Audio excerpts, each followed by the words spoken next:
right, okay. So today I'm going to talk about the health implications and how to actually fit a saddle to a horse, which is generally, in my personal opinion, a very overlooked thing.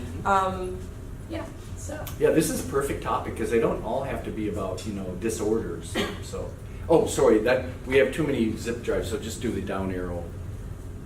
Yeah. There we go. Okay, so a poor saddle fit on a horse is going to cause you a lot of problems. So say you get a pinch in the front or a pinch in the back. You can get nerve pinching from that. You can get rubbing from sores from rubbing, other way. And your horse could not only have these physiological traits or effects, but then the pain obviously causes behavioral issues as well. So they'll start to buck, they'll start to avoid you altogether. Like when you go to catch them out in the paddock for a ride, they may not want to see you. You'll go to the other corner of the paddock, they'll run away. It's no fun, trust me, it can be difficult.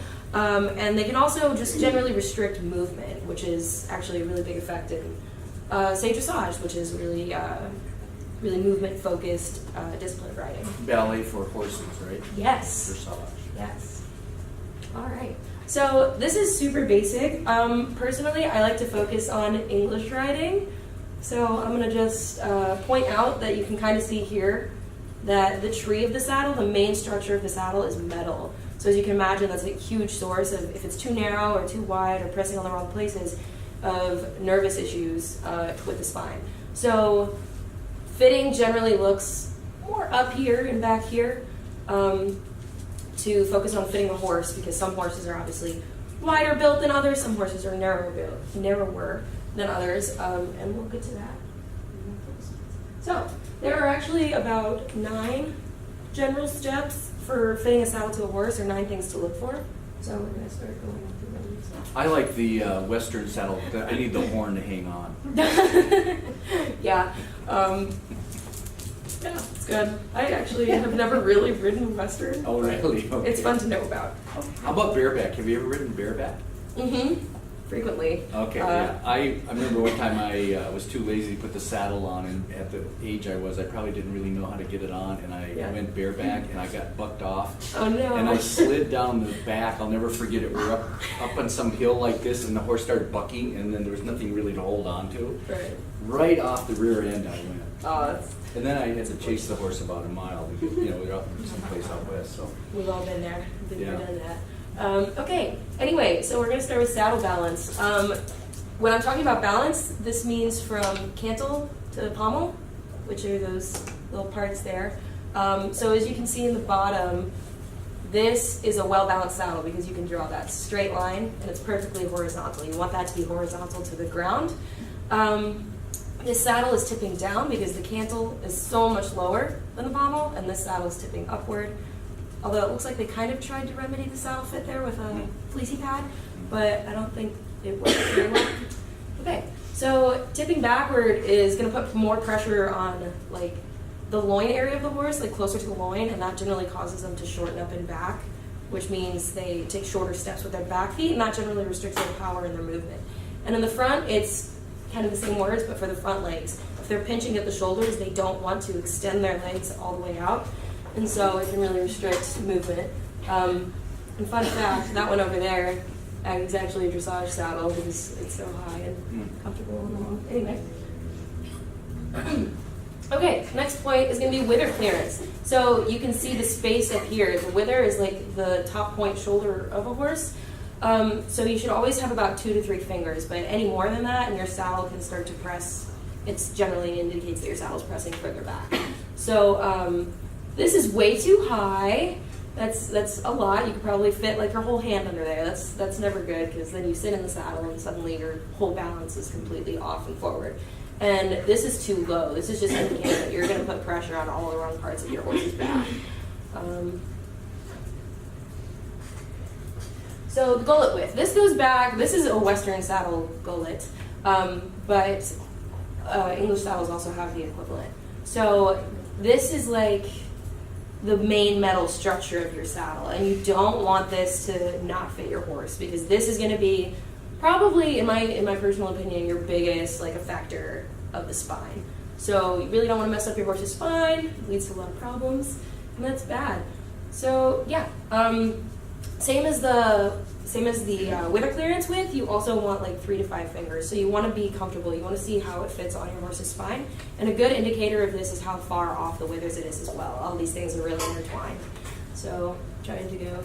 Now for a saddle, that metal frame, is it, Yes. for any given saddle, can you adjust that width, or they come that width and you have to buy the right width? They usually come that width, Okay. so far as I know. I've heard of a saddle being adjusted, but it was highly expensive and almost not worth it. Oh, I see. Okay, So yeah. buying a new saddle, usually buying a saddle after you buy your horse. I got you. Is a good, Yeah. good rule. Okay, now the panels are kind of like padding underneath that metal skeleton of the saddle. So the panels are going to be, where's my, there we go. The panels are going to be these little pads here that go all the way down the back of the saddle. So they should be evenly, like the pressure should be even. So like if you can see the contact in the front here and in the back here, this is a pretty decent example. This looks pretty high off, but once you add the other leather of the saddle and the remainder of the padding, it should work out pretty well. But the panel contact should be even on either side of the spine so that it's balanced, and yeah, and that way your horse can move comfortably and evenly during riding or sport. Okay, now this is my favorite one because you can see this from the outside of the saddle. You don't have to like deconstruct your saddle to understand what it is. Billets are just straps that you hook your girth to, and your girth is a strap that holds your saddle on that goes under the belly and around. So your billets should always hang straight down, perpendicular to the ground. If you feel that you have to pull your billets forward so that your girth is in the proper position, just behind the elbows, maybe a little further back, depending on the horse. But if you feel that you have to pull your billets forward or backwards, your saddle's not properly positioned, and you may be compensating for something, and it'll eventually cause slipping, and then it's just awkward and uncomfortable, and then you go off the rear end of your horse, and it's not fun, and you don't want to do that. So make sure your billets are perpendicular to the ground.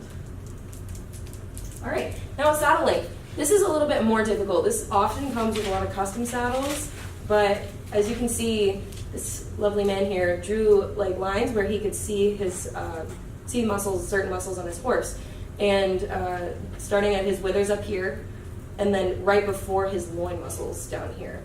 And your saddle should not go forward of that wither line or behind that loin line. And he also filled in the panels down here, which is kind of cool. But yeah, so if you put pressure on your horse's loins, same as the balance, you don't want them to shorten up or be uncomfortable in back, and same going forward. You don't want them uncomfortable. Now for number 4, do you know if that line, is that, the lumbar vertebra right here, is this about where L1 is, or the last thoracic? I believe so. I think, Right in that- I think right it should in be that the last point. thoracic. Okay. Right before like that loin Yeah, muscle. so the saddle sits on the thoracic vertebra. Mhm. Okay. Should. Okay, now straightness. This one seems fairly obvious, and it's also most obvious from the saddle while you're sitting in said saddle. You can see here that the horse's spine goes right about there, and the saddle line goes there. So you obviously want that to, excuse me, you'll obviously want that to follow like your horse's spinal line so that the pressure is evenly on either side of the spine, because the way this is aligned, a lot of the rider's pressure is going to be directly on the spine here, and that's just never good. You're going to have a horse that's very sore and have a lot of back problems, especially if you ride consistently and a lot and do really hard exercise.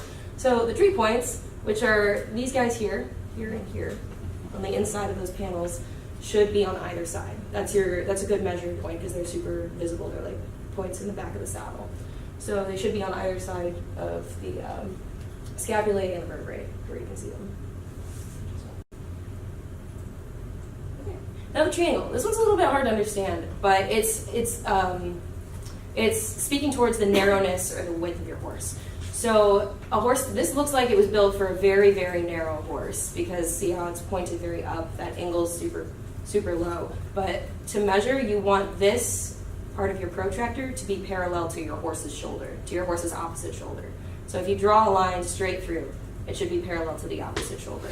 Now some horses may need a different angle there on the protractor, but it should be parallel, and that's how you should line it with your saddle. And it's easy to see on your horse as well. Withers clearance generally is a good indicator of this, but if something else doesn't look right, say in back, this might be another thing to check. Okay, saddle tree width. So that's your 3 to 5 finger rule. You definitely want to do that. Just make sure it sits comfortably on your horse. If you find your saddle rolling too much, or like even with a super tight girth and other tack that can hold it on there, you might want to check on your saddle tree width. That's definitely not something to neglect, despite all the other things that came before. It's generally your last ditch indicator of what could be, because if you have everything else correct, this is generally going to be fitting as well. This and saddle straightness tend to have a pretty strong relationship with each other. Okay. Any Perfect. questions? Questions? Yes, this was the 9 steps of the Schließ Okay, method, so okay, that's no, why I got it from the that's website. Comments? Questions? I'll let you point to Go people. for it. So if you're trying to find the absolutely perfect saddle, are you ideally like taking your horse also to this place? So you like measure everything and it fits like. I have known saddle fitters to allow people to take trial saddles home, be like this, this, and this, or you can measure. You can also measure your horses. So I know there are a couple different kinds of ways to ride the horse, like you're saying, the saddles or bareback. Mm-hmm. What is better for the horse? That is heavily debated. It's easiest and probably most accepted to ride with a saddle. A lot of people do bareback. It's not to say one's better than the other. People who are more skilled at bareback tend to be better at bareback. People less skilled Yeah, unless at bareback me.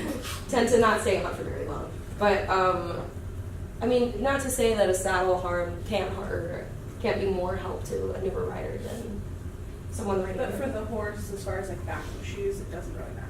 It could go either way. If you If have it's an fitted right, there's probably no difference, but you could do Yes. more harm with a saddle, obviously, if Yes. it's not fit. Well, and if you're riding poorly bareback, you could do. Oh, really? Okay. Like your seat bones put pressure Okay. in places as well. So if you can't balance, it turns into a Okay. problem. Yeah, I have a comment just like Okay, on good. thing. Even if you have like a saddle that's sitting correctly, a lot of places that have like that do like therapy riding stuff with riders that aren't very good at keeping their own balance, their horses have a lot of back issues because they're trying to compensate for Okay. that person like having more weight on the left side of their body or stuff like that. And if your horse gets out of alignment, you can have them chiropractic and acupuncture just like a person. Right. Now, what's the like? I go to the Hoosier Horse Fair every April. I think it's the first Saturday. I love the horses, and actually, I was down at the state fair interacting with horses. If you wanted to buy the English saddle? What's the average cost, and then what's the average cost for the? Did you call it the Western? I call it Western. Yes, Yeah. Western. Okay. What's the average cost of those saddles? There's going to be a massive range in quality and like. Okay, how fancy can you get with each one? Tell me. Okay, so you can get really fancy. I've seen saddles upwards of $6,000. Okay, I wanted people to know that because I've seen some like Yes. whoa, it's almost like a Cadillac with all the chrome and stuff.